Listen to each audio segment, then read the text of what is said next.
Hello friends, मैं हूं advocate Nitish Banka. आप हैं मेरे YouTube channel let's speak legal में। आज मैं आपके सामने एक बहुत ही बेहतरीन वीडियो प्रस्तुत करने जा रहा हूं, जिसमें मैं आपको ये बताने जा रहा हूं कि एनआरआई केसेस में जो नॉन रेजिडेंट इंडियन है, उन केसेस में जो है अगर 498A अगर इंडिया में फाइल हो जाता है और जो हस्बैंड है वो बाहर है, दूसरी कंट्री में जॉब कर रहा है या रह रहा है आज की डेट में, तो उन केसेस में जो है क्या होता है और क्या जो है हस्बैंड को कौन कौन सी चीज़ें हैं जो फेस करनी पड़ सकती हैं अगर ये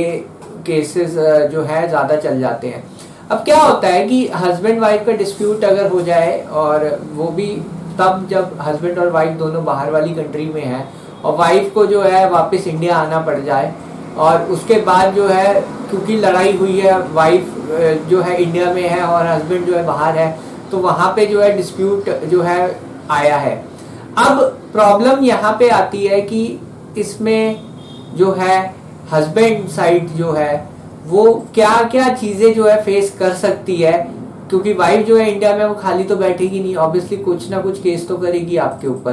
क्योंकि उसको जो है निगलेक्ट फील होगा अगर वो इंडिया आएगी और आपसे जो है बातचीत भी नहीं होगी, तो ऑब्वियसली वो कुछ ना कुछ करेगी कि आपको जो है इंडिया आना पड़े, जिसकी और ट्रायल जो है फेस करना पड़े। अब देखिए, प्रॉब्लम यहाँ आती है कि जब आपके पास इंडियन पासपोर्ट हो तब बहुत ज़्यादा प्रॉब्लम्स आती हैं, और अगर आपके पास फॉरेन कंट्री का पीआर है या फिर वहाँ की रेजिडेंसी है तब इतनी प्रॉब्लम नहीं आती। अगर इंडियन पासपोर्ट है तब तो बहुत ज़्यादा प्रॉब्लम आती है। अब ये क्या आती है प्रॉब्लम, वो मैं आज जो है डिस्कस करने वाला हूँ इस वीडियो के थ्रू।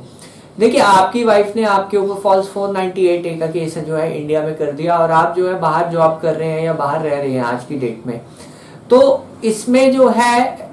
इम्पॉर्टेंट चीज़ ये है कि पुलिस इन्वॉल्व हो जाती है 498A केस में, क्योंकि नेचुरली अगर आपका वुमेन सेल से कॉल आता है आपको, आप जो है अटेंड तो कर पाएंगे नहीं, इंडिया आएंगे नहीं सिर्फ एक काउंसलिंग अटेंड करने के लिए, तो FIR तो हो ही जाएगी इसमें, क्योंकि काउंसलिंग अगर आप नहीं अटेंड करेंगे तो वो सीधा FIR के लिए प्रोसेस कर देते हैं केस। जब FIR हो गई आपके खिलाफ तो पुलिस जो है आपको कॉल करेगी। 41A का जो है नोटिस आजकल मैंने ये देखा है कि ईमेल के थ्रू भी भेजते हैं या व्हाट्सएप के थ्रू भी भेज देते हैं, और स्टिल फिर आप जो है इंडिया आना नहीं हो पाएगा, क्योंकि आपने जो है 41A का कंप्लायंस जो है आप नहीं कर पाएंगे क्योंकि आप बाहर रह रहे हैं। और इसमें एक प्रॉब्लम ये भी है, जो इंडिया में जो आपकी फैमिली है उसको भी जो है वाइफ इम्प्लीकेट करेगी 498A या डोमेस्टिक वायलेंस के केस में। अब इसमें जो है 498A में जो इंडिया के फैमिली मेंबर्स हैं उनके लिए क्वॉशिंग पॉसिबल है। अगर आप हस्बैंड और वाइफ बहुत ज़्यादा टाइम विदेश में रहे हैं तो डोमेस्टिक वायलेंस और 498A केस जो है क्वैश हो भी सकते, तो आपको ये कंसिडर करना चाहिए उस टाइम पे। पर अगर क्वॉशिंग पॉसिबल नहीं है तो फिर ऑब्वियसली वो लोगों को भी लपेटे में लिया जाएगा जो इंडिया में है, सो दैट आपके ऊपर जो प्रेशर है वो ज़्यादा से ज़्यादा क्रिएट हो कि आप जो है इंडिया आए अपनी जॉब और सब चीज़ें छोड़ के। अब यहाँ पे एक और इशू है कि पुलिस जो है 41A का क्योंकि कंप्लायंस नहीं हुआ, तो पुलिस जो है LOC भी आपके खिलाफ इशू कर सकती है, लुकआउट सर्कुलर जिसे हम कहते हैं। एक और चीज हो सकती है कि जब आप जो है कोर्ट में केस चला गया और आप एब्सकॉन्ड कर गए, PO डिक्लेयर हो गए, प्रोक्लेम्ड ऑफेंडर, जब कोर्ट में केस किया तब भी आप इंडिया नहीं आए कंटेस्ट करने के लिए,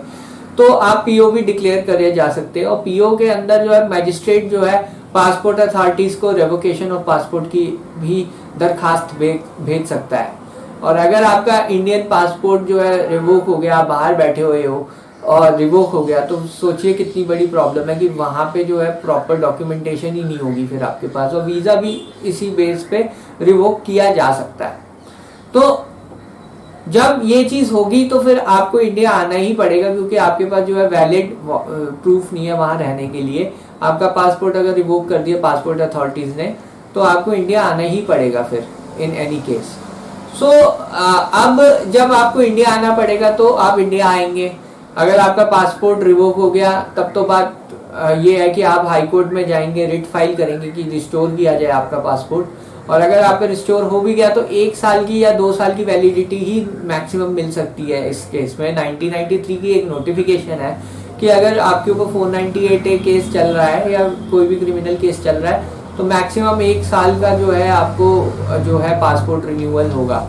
तो यहाँ पे एक प्रॉब्लम ये है कि सिर्फ 1 साल की वैलिडिटी में अगर आप बाहर काम कर रहे हैं जहाँ पे लॉन्ग टर्म मांगते हैं और वीज़ा मिलने में और प्रॉब्लम आएगी आपको, तो ये भी हो सकता है कि आप जो है बाहर आपको जॉब जो है छोड़नी पड़ जाए इसकी वजह से। तो ये सब प्रॉब्लम्स जो है एनआरआई के केस में जो है फेस करनी पड़ सकती हैं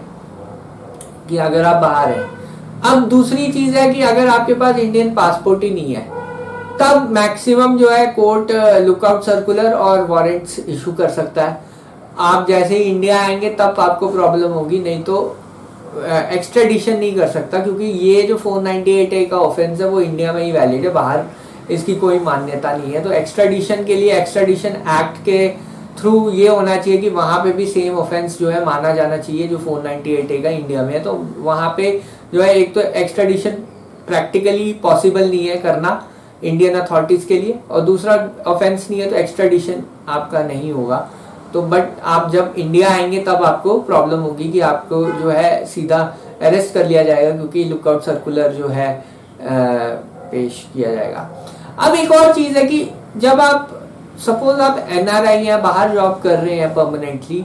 तो यहाँ के कोर्ट्स जो है अगर आप कंटेस्ट करते हैं, आप आ जाते हैं वापस इंडिया, वापस आ गए और कंटेस्ट करना चाहते हैं आप अपना केस, तब जो है उस केस में आपको एंटिसिपेटरी बेल या नॉर्मल बेल लेनी पड़ेगी। उस केस में जो है कोर्ट ये तक कंडीशन डाल देता है कि जब जब आपको बाहर जाना है तो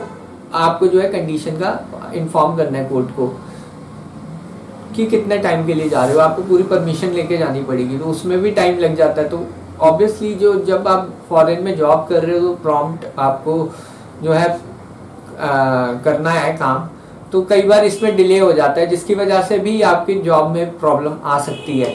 तो ये सारी चीज़ें हैं जो एनआरआई को फेस करनी पड़ती है, जो प्रैक्टिकली मैं बता रहा हूँ।